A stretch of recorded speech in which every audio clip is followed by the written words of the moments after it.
ವಿಜಯಪುರ ಜಿಲ್ಲೆ ಈ ಒಂದು ಕಳೆದ 2 ತಿಂಗಳಿಂದ ಕೂಡ ನೀರಿನ ಅಭಾವ ಬಹಳ ಆಗಿದೆ ಅಂತಾನೆ ಜನರು ಕೂಡ ಸಾಕಷ್ಟು ಬಾರಿ ಅಧಿಕಾರಿಗಳಿಗೆ ಮನವಿ ಸಲ್ಲಿಸಿದ್ದಾರೆ ಅಂತ ನಾವು ಹೇಳ್ಬೋದು. ಯಾಕಂದ್ರೆ ಆಲಮಟ್ಟಿ ಜಲಾಶಯದ ಹಿನ್ನೀರಿನ ಮಟ್ಟ ಬಹಳ ಕಡಿಮೆ ಆಗಿರುವಂತದ್ದು. ಈಗ ಸದ್ಯ ನಾವು ವಿಜಯಪುರ ಜಿಲ್ಲೆಯ ಕೋಲಾರ ಸೇತುವೆ ಬಳಿ ನಾವಿದ್ದೇವೆ. ಇಲ್ಲಿ ನನ್ನ ಬಲಭಾಗದ ದೃಶ್ಯಾವಳಿಗಳಲ್ಲಿ ಕೂಡ ತಾವು ನೋಡಬಹುದು.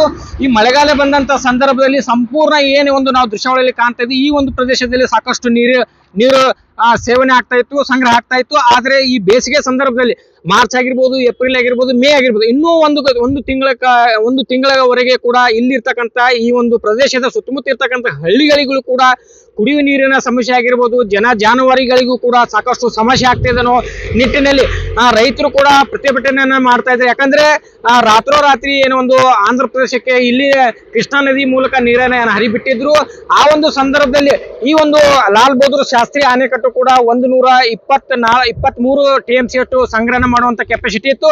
ಆದ್ರೆ ಈಗ ಪ್ರೆಸೆಂಟ್ ನೀರಿನ ಮಟ್ಟ ಕೂಡ ಒಂದು 24 TMC ನೀರು ಮಾತ್ರ ಇದೆ. ಅದರಲ್ಲಿ ಕೂಡ 7 TMC ನೀರಿನಷ್ಟು ಸಂಗ್ರಹ ಪ್ರೆಸೆಂಟ್ ಇದೆ.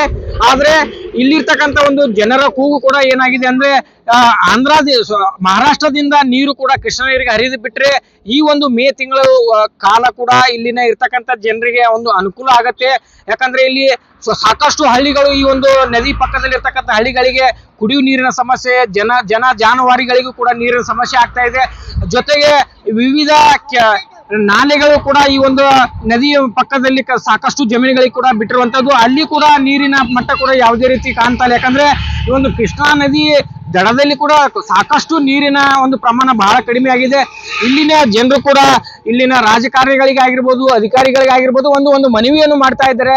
ಮಹಾರಾಷ್ಟ್ರದಿಂದ ನೀರನ್ನ ಈ ಒಂದು ಕೃಷ್ಣಾ ನದಿಗೆ ಹರಿವು ಬಿಟ್ರೆ ಇಲ್ಲಿರ್ತಕ್ಕಂಥ ಜನರಿಗೆ ಕೂಡ ಒಂದು ಅನುಕೂಲ ಆಗ್ತದ ಒಂದು ನಿಟ್ಟಿನಲ್ಲಿ ಸಾಕಷ್ಟು ಬಾರಿ ಮನವಿ ಮಾಡಿದ್ದಾರೆ. ಈಗ ಅಧಿಕಾರಿಗಳು ಕೂಡ ಯಾವ ಒಂದು ಮಟ್ಟದಲ್ಲಿ ಅದನ್ನ ಕ್ರಮ ಕೈಗೊಳ್ತಾರೆ ಅನ್ನೋದು ಕೂಡ ನಾವು ಕಾದು ನೋಡ್ಬೇಕಾಗಿದೆ. ಶಿವಾನಂದ್ ಭಜಂತ್ರಿ, ಜಿ ಕನ್ನಡ ನ್ಯೂಸ್, ವಿಜಯಪುರ.